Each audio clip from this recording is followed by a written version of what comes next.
रात की गहराइयों में जब एक पिता गहरी नींद में सो रहा था, तब 15 साल की बेटी अपने पिता के छाती के ऊपर बैठकर अपने पिता को थप्पड़ पर थप्पड़ मारी जा रही थी, बॉक्सिंग मारी जा रही थी। वो ये सुनिश्चित करना चाहती थी कहीं पापा नींद से ना जाग जाएं।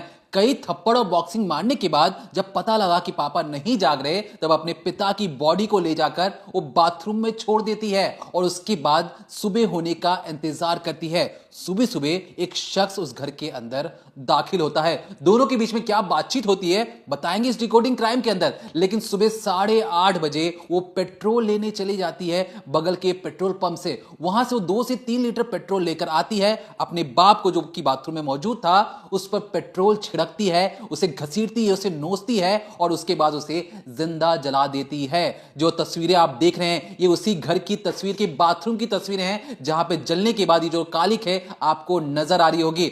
आस पड़ोस के लोगों ने चीखने चिल्लाने की आवाज सुनी तो मौका सीन पर पहुंचे। तब पता लगा कि हो सकता है जिस पिता की जलने से मौत हुई है वो शॉर्ट सर्किट से हुई है। लेकिन इस पूरे केस में, इस पूरे कड़ी में जब पुलिसिया तफ्तीश शुरू होती है तो पता लगता है कि एक नाबालिग लड़की ने अपने पिता को मौत के घाट उतारने की एक परफेक्ट क्राइम करने का प्लान बनाया था। इस प्लान में एक और शख्स मौजूद था जो इस वक्त जेल से छूट चुका है, क्योंकि उसके खिलाफ कोई ठोस सबूत नहीं मिले हैं। लेकिन पहली बार जब पुलिस तफ्तीश करी थी तो कई ऐसे सबूत कोर्ट के सामने रखे गए और बताया गया कि जो नाबालिग लड़की है, इसके शैतानी खोपड़ी में अपने पिता को मारने के लिए जो भी बातें और प्लानिंग बनाई गई थी उसमें उसी शख्स ने उसका साथ दिया था। लेकिन उस घर में क्यों कोई और मौजूद नहीं था? कहां थी उसकी मां, कहां थे उसके भाई? ये सारी चीजें इस डिकोडिंग क्राइम के अंदर बताएंगे और बताएंगे कि कैसे एक नाबालिग लड़की आराम से अपने पिता को मौत के घाट उतारती है और पूरी दुनिया के सामने स्वांग रचती है, ढोंग रचती है कि नहीं, मुझे नहीं पता, पापा से बहुत प्यार करती थी। लेकिन इस प्यार में उसने किस तरीके से खंजर भोंककर उसे जिंदा जलाने की कोशिश की है, उसकी बानगी है कहानी, ये केस स्टडी। तो आज जिस केस स्टडी की बात हम डिकोडिंग क्राइम में कर रहे हैं वो कर्नाटका से सामने आया है। जगह है बेंगलुरु। यहाँ पर 18 अगस्त साल 2019 को रविवार का दिन था। सुबह के करीब 10:30 के बाद अचानक एक घर से धुआं उठने लगा और धुआं इतना ज़्यादा था कि लोग कुछ कर पाते उससे पहले ही आग की लपटें तो जो थी वो धधकने लगी। आप अभी जो स्क्रीन पर तस्वीर देख रहे हैं ये वही घर है जो राजाजी नगर के क्षेत्र में पड़ता है। इसमें आप साफ तौर पर देखिए, हमने हाईलाइट भी कर रखा है, ये उस घर का बाथरूम है जो थोड़ा जला हुआ है। अब इसी बाथरूम में जो आग की लपटें हैं बहुत भयावह तरीके से बढ़ रही थी और आसपास में जो और लोग रहते हैं वो देख रहे थे कि इस घर में बहुत तेज आग लगी हुई है। लेकिन तभी कुछ नेबर्स जो हैं वो एक लड़की की चिल्लाने की आवाज़ें सुनते हैं। यानी करीब करीब 14-15 साल की एक बच्ची बहुत ही तेज रो रही है, चिल्ला रही है और बोल रही है, मेरे पापा को बचा लो, मेरे पापा को बचा लो। अब ये देखते ही जो पड़ोसी हैं वो अंदर जाते हैं, दरवाजे से घुसते हैं और देखते हैं कि 15 साल की लड़की यानी जो उस घर की बेटी थी वो रो रही है। बाथरूम के पास वो खड़ी हुई है, कभी अंदर जाती है कभी बाहर आती है, घबराई हुई है और उसके हाथ जो है ना वो जल गए हैं, मतलब उस पर जलने के निशान बने हुए हैं और आग से बहुत ज़्यादा उसका चेहरा लाल पड़ गया है। वो रोए जा रही हैं, आंखें लाल हो गई हैं और बहुत घबराई हुई है। ये देखते ही फौरन पुलिस को कॉल किया जाता है, फायर ब्रिगेड को कॉल किया जाता है। फायर ब्रिगेड की टीम मौका वारदात पर पहुंचती है। कड़ी मशक्कत के बाद उस आग को बुझाया जाता है। आप यूँ समझिए बहुत ज़्यादा मेहनत करनी पड़ती है फायर ब्रिगेड को इस बाथरूम में लगी आग को बुझाने के लिए। अब जो पुलिस की टीम वहाँ पहुँचती है वो जैसे ही बाथरूम के अंदर जब आग बुझती है, दाखिल होती है, तो वहाँ देखती है करीब करीब एक 45 से 50 साल के बीच का एक शख्स जो है वो, उसकी लाश पड़ी हुई है, उसकी सांसें नहीं चल रही और वो जल भी गया है। अब इन्वेस्टिगेशन जब होती है, क्योंकि जिसके घर गए थे वहाँ के बारे में पता लगाया जाता है, तो पुलिस को पता लगता है कि ये जो शख्स हैं जिनकी मौत हुई है ये कपड़ा व्यापारी हैं, राजस्थान के रहने वाले हैं, लेकिन करीब 20 सालों से आकर ये बेंगलुरु में शिफ्ट हो गए हैं। यहाँ पर इनका बिजनेस अच्छा चल रहा है। इनकी पत्नी है, इनका एक छोटा बेटा है और एक बेटी है। और घर में जिस वक्त आग लगी सुबह के वक्त, उस वक्त सिर्फ बेटी ही मौजूद थी जो कि रो रही थी। अब पुलिस की जो टीम है वो उस बच्ची से पूछताछ करती है, क्योंकि वो बहुत घबराई हुई होती है, वो बार बार बोलती है मेरे पापा को बचा लो, मेरे पापा को बचा लो। जब पुलिस की टीम जाती है उनके सामने भी बहुत ज़्यादा रो रही होती है, तो उसको एक कोने में बिठाया जाता है और उससे पूछा जाता है कि बेटा आखिर हुआ क्या, ये आग कैसे लगी, क्या कुछ बता सकते हो? अब जब लड़की पहली बार बताती है कि घर के बाथरूम में शॉर्ट सर्किट हुआ है, तो पुलिस जो है पूरे क्राइम सीन को देखती है, उस जगह को देखती है और पुलिस को भी पहली नज़र में यही लगता है कि हाँ, आग इसी वजह से लगी है।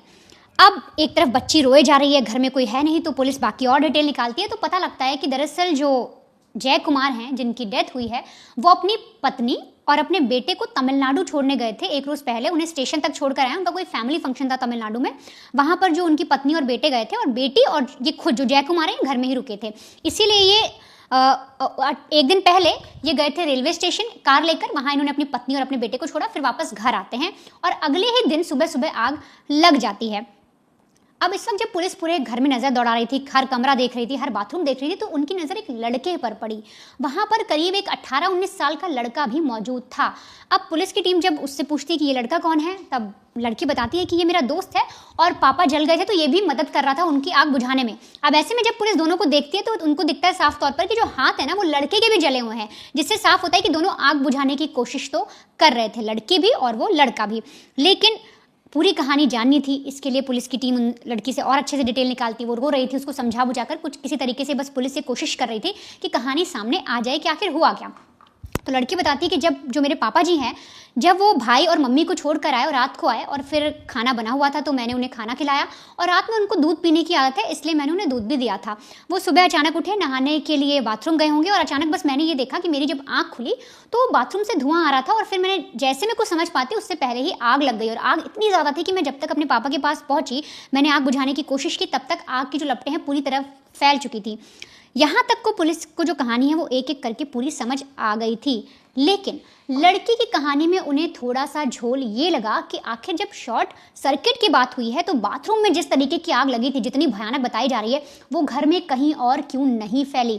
पुलिस के दिमाग में ये पहला जो है सवाल कौंध रहा था। उनको समझ नहीं आ रहा था कि आखिर ये जो आग है वो सिर्फ बाथरूम तक सिमट कर कैसे रह गई। अगर नेबर्स बोल रहे हैं इतनी भयंकर आग थी, बच्ची बता रही इतनी भयंकर आग थी, शॉर्ट सर्किट हुआ है तो जो वायरिंग होती है वो पूरे घर में जा रही है, कहीं ना कहीं लगी होगी, तो वहां तक वो आग क्यों नहीं फैली, सिर्फ बाथरूम में सिमट कर क्यों रह गई, पहला।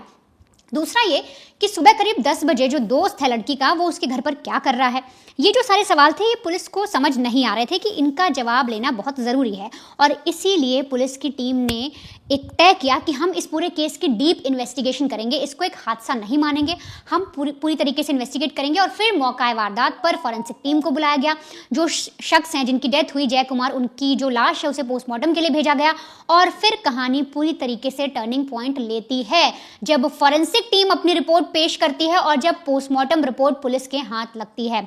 दरअसल जब पुलिस को पोस्टमार्टम रिपोर्ट मिलती है तो उसमें ये तो पता लगता है कि आग लगी है, जो शरीर है जय कुमार का वो झुलस गया है, पूरी तरीके से जल गया है, लेकिन उस पर घाव भी मिलते हैं। उस जो पोस्टमार्टम रिपोर्ट जो बनाते हैं डॉक्टर्स, वो बाकायदा रिपोर्ट देते हैं जिसमें लिखा होता है कि 17 जख्म के निशान हैं, 17 बार चाकू से या किसी नुकीली चीज से वार किया गया है, स्टैब किया गया है गले पर, हाथ पर, कमर पर।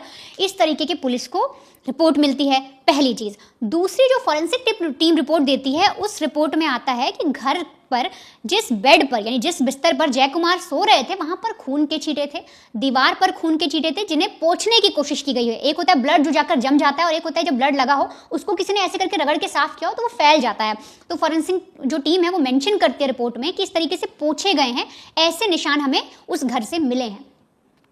पुलिस का दिमाग पहले ही ठनका हुआ था कि एक शॉर्ट सर्किट की बात पे, दूसरा वो लड़का घर में क्यों आया था सुबह सुबह।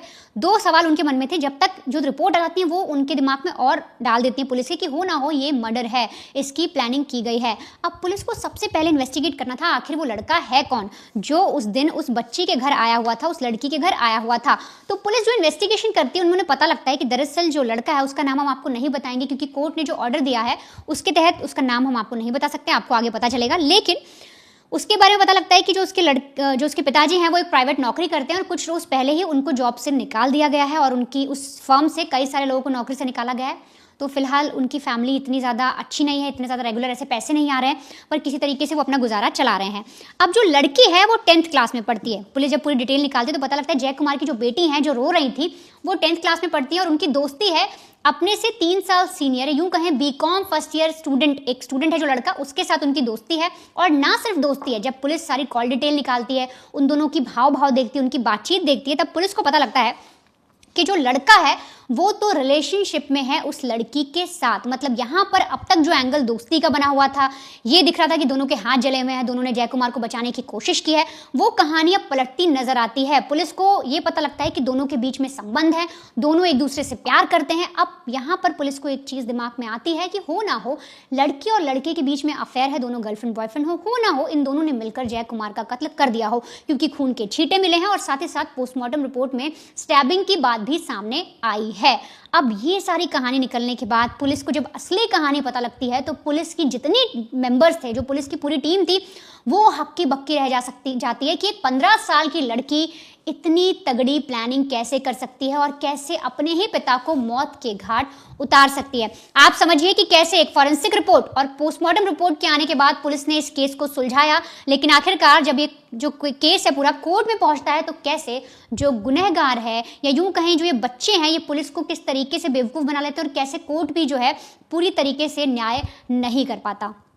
देखिए, ये जो सारी चीज़ें आपने अभी सुनी, ये सुनी आपने एक 10वीं की में पढ़ने वाली लड़की किस तरीके से अपने बाप को जान से मारने के लिए बेताब थी, आतुर थी और सोच रही थी कि कैसे भी अपने पिता को इस रास्ते से हटाकर मैं अपने सच्ची मोहब्बत के पास जाकर उससे गले से लिपट जाऊं।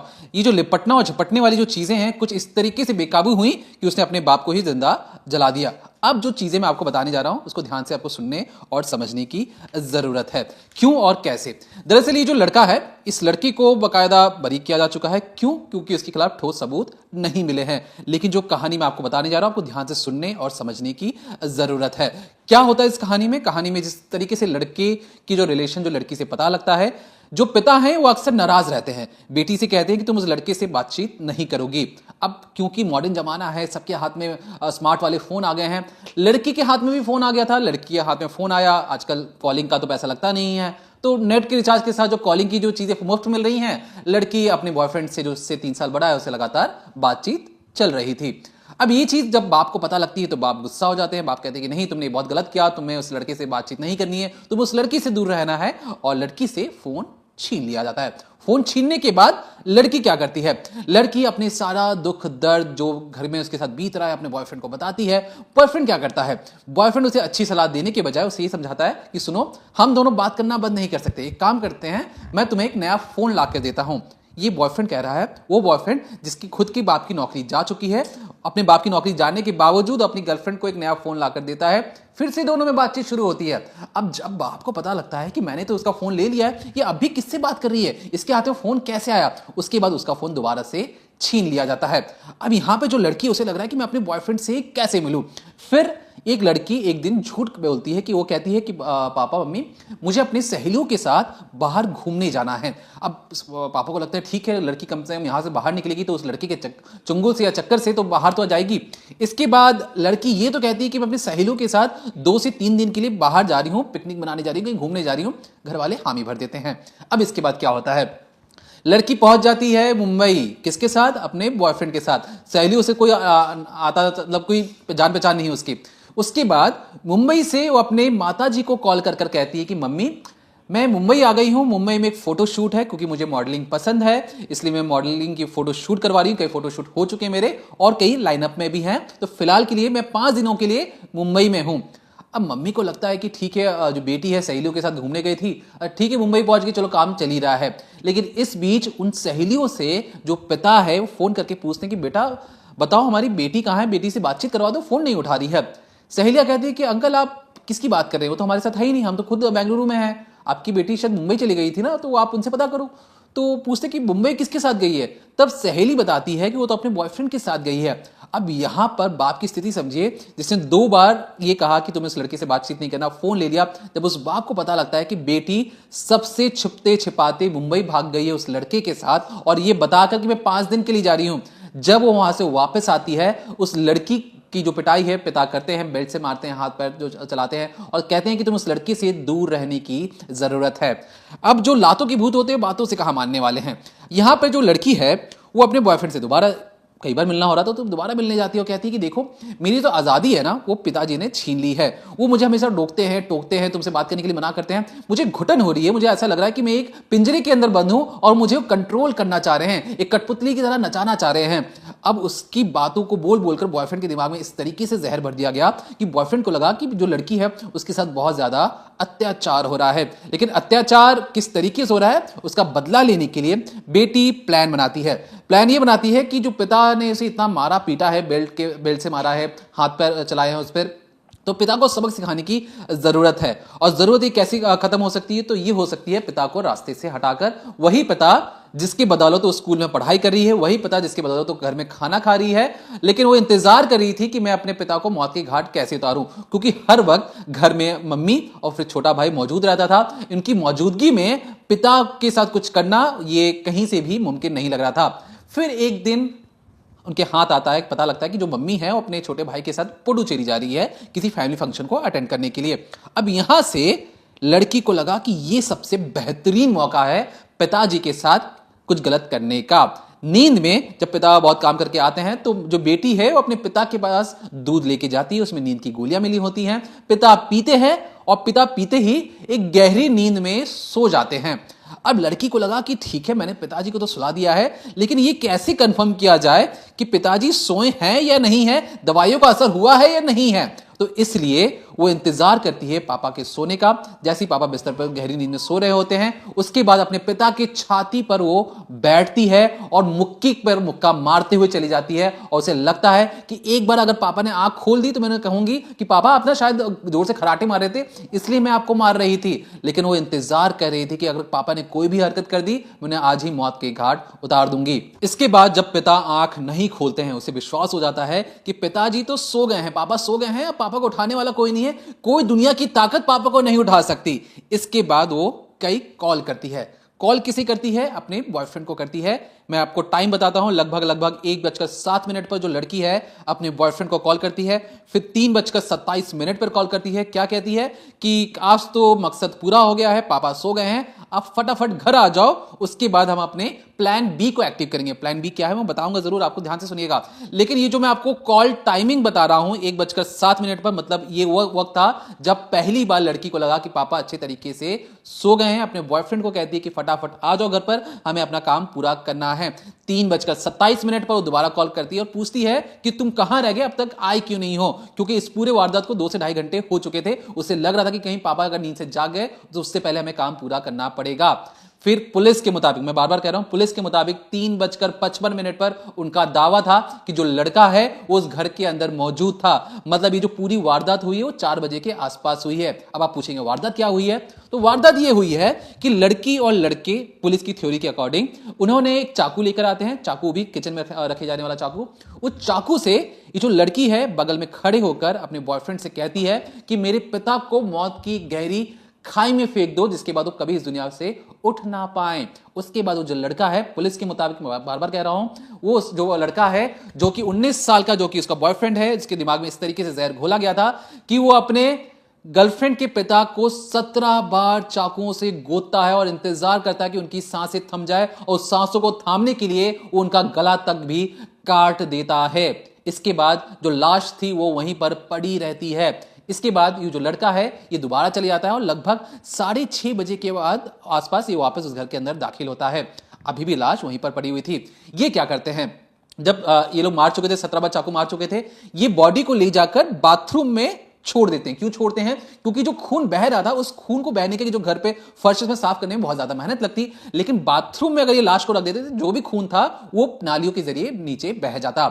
इसके बाद क्या हुआ, अब जब ये चाकू मार रहे थे तो बेड पर, दीवारों पर खून की छींटे लग चुके थे, तो बारी थी इन खून की छींटों को साफ करने की, हर चीज एकदम क्लीन और परफेक्ट क्राइम करने की कोशिश थी। तो दीवारों में जितने भी खून के छींटे लगे थे इन्होंने बैठकर पोछा लगाकर हर एक खून के धब्बे को मिटाया है, साफ किया है, बेडशीट को साफ किया है, उस पिलो कवर को साफ किया है और दिखाने की कोशिश की है कि यहां पर कोई क्राइम नहीं हुआ। बॉडी अभी भी बाथरूम के अंदर रखी हुई है।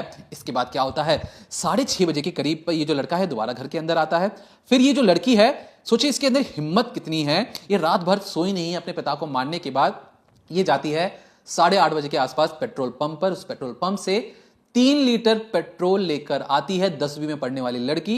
ये जो 10वीं में पढ़ने वाली जो लड़की है, उसका सोचिए दिमाग किस कदर प्लानिंग कर रहा था कि 1 महीने से जो प्लानिंग कर रही थी उसे अब अंजाम में पहुंचाने का मौका आ चुका था। वो जो 3 लीटर पेट्रोल लेकर आती है, अपने बॉयफ्रेंड से कहती है कि ढक्कन खोलो और इस पूरे बॉटल को मेरे पिता के ऊपर उड़ेल दो, उसके बाद हम प्लान सी काम करेंगे। प्लान बी था कि पिता को उठाकर बाथरूम में डालना, पेट्रोल से उन पर नहला देना। अब इसके बाद जब वो 3 लीटर जो पेट्रोल था बाथरूम में पूरा छिड़क देते हैं अच्छे तरीके से। अब शायद वो बच्चे थे या कुछ और कहें, शैतानी खोपड़ी इनकी अच्छी तरीके से काम कर रही है। जब पेट्रोल उड़ता है, आपको समझ में, अगर आप पेट्रोल कभी हाथ में लेंगे तो आपको उड़ता हुआ नजर आएगा। तो जब आप आग लगाते हैं तो हाथ में तो आग लगेगा, हवा में भी आग लगती है। अब होता क्या है, जब 3 लीटर पेट्रोल ये लोग बाथरूम में डालते हैं तो जो बाथरूम का जो पूरा इलाका, जो रूम है, उसमें भी गैस भर जाता है। जब ये आग लगाने की कोशिश करते हैं उस बॉडी में, तो होता क्या है, आग फट से उस बाथरूम से निकलकर हल्के से बाहर, जो दोनों खड़े होकर देख रहे थे, उनके हाथ पैर में भी आग लग जाती है। इस वजह से उन्हें चोट भी आती है। इसके बाद ये दिखाने की कोशिश करते हैं, इंतजार करते हैं कि पहले बॉडी अच्छी तरीके से जल जाए, कोई सबूत ना मिले। जब आग लग रही थी तो ये अंदर ही अंदर चीखने चिल्लाने की ओवर एक्टिंग एक बदस्तूर करना शुरू कर देती है। आसपास के जो राहगीर गुजर रहे थे वो उन्होंने देखा कि इस घर की बाथरूम के अंदर से बहुत बड़ी बड़ी लपटें निकल रही हैं। अब इस तरीके से इन्होंने जितने भी जो हीटर था, जो बेसिन के आसपास, हर जगह उन्होंने जानबूझ के पेट्रोल डाला कि सब कुछ जलकर राख हो जाए। अब इसके बाद जब ये सारी चीजें हो जाती हैं, आग को किसी तरीके से बड़ी मशक्कत के बाद बुझाया जाता है, तो बॉडी को देखकर कोई भी अंदाजा नहीं लगा सकता था कि इस बॉडी को 17 बार चाकुओं से गोदा गया है। उसकी जो बॉडी है उसे गला काटा गया है, क्योंकि सब चीज गल गई थी। इतने बुरे तरीके से उसे जलाया गया था कि पहचान पाना ही मुश्किल हो रहा था। अब बच्चों को लगा कि पुलिस तो नादान है, हम जैसे नादान है, पुलिस भी नादान है, पुलिस कैसे पकड़ेगी, क्योंकि हमने तो परफेक्ट क्राइम कर दिया है। और क्योंकि मैं चीख रही हूं, चिल्ला रही हूं, तो पुलिस को भी लगेगा कि मैं तो नादान हूं। 10वीं की बच्ची अपने बाप को कैसे मार सकती है। इसके बाद जैसे ही पूरा केस पुलिस के हाथ में लगता है, बड़े बड़े अफसर इस पर तहकीकात करते हैं, पोस्टमार्टम रिपोर्ट आती है, तब पता लगता है कि जो नादान गुड़िया है, ये नादान गुड़िया नहीं, एक शैतानी और पापी गुड़िया है, जिसने अपने बाप को मारने के लिए एक बदस्तूर, एक ऐसी प्लानिंग और प्लॉटिंग की जिसमें वो सिर्फ और सिर्फ चाहती थी अपने अंदरूनी और मन की खुशी, और अपने मन की खुशी को पूरी करने के लिए, वो अपने बॉयफ्रेंड के साथ रहने के लिए, उसने अपने पिता को मौत के घाट उतारकर उसे जला डाला। अब इसके बाद क्या होता है, जब इस केस की हम पड़ताल कर रहे थे, हमने जानने की कोशिश की कि अभी वो लड़की कहां पर है, क्या कर रही है, तो पता यह लगा कि पुलिस ने जिस तरीके से थ्योरी दी थी कि 3:55 पर ये जो लड़का है उस घर में मौजूद था। अब लड़के के वकील ने एक दलील दी, लड़के के वकील ने यह दलील दी कि जो मेरे क्लाइंट है, जो लड़का है, जो बॉयफ्रेंड है, उसके पिता का कॉल 3:27 पर आया था और वो 6:57 तक या 6:27 तक, माफ कीजिएगा, वो उसी घर में मौजूद था।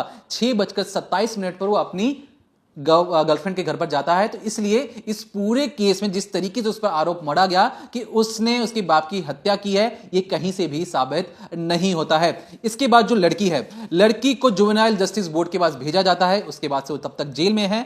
और जो लड़का है, क्योंकि वो बालिग था, उसे सेशन कोर्ट में भेजा जाता है। सेशन कोर्ट ने 2 मई 2019 का वाकया था, 2 मई 2023 को उसे बकायदा बरी कर दिया जाता है, क्योंकि उसके पास कोई भी ठोस सबूत, ऐसे सबूत नहीं मिल पा रहे थे जिससे साबित हो कि एक बॉयफ्रेंड ने अपनी गर्लफ्रेंड के पिता की हत्या की है। तो इसलिए वो बरी हो चुका है। अब आप समझ चुके होंगे हम क्यों उस लड़के का नाम आपके सामने नहीं ले सकते थे। लेकिन लड़की जिस तरीके से, उसका कहना कि खड़े होकर अपने बॉयफ्रेंड से अपने पिता का मर्डर करवा रही थी, उसने अपनी आंखों से देख रहा था, हर एक चाकू के साथ उसके मन में खुशी की लहर दौड़ रही थी कि वो अपने बॉयफ्रेंड के और करीब जा रही है। तो अभी भी वो सलाखों के पीछे है, लेकिन याद रखिए वो नाबालिग है, उसे ज्यादा दिन जेल में रहना भी नहीं है, वो जल्दी बाहर आ जाएगी। तो हमने पता करने की कोशिश की कि लड़का तो नाबालिग नहीं है, लड़का तो बालिग है, तो क्या फैमिली वालों ने कोई एक्शन लेने के बारे में सोचा या नहीं। तो अब तक जो हमारी जानकारी है, जो भी हमने इंफॉर्मेशन कलेक्ट की, उसमें यह पता लगा है कि जो लड़की है, लड़की के जो घर वाले हैं, यानी जो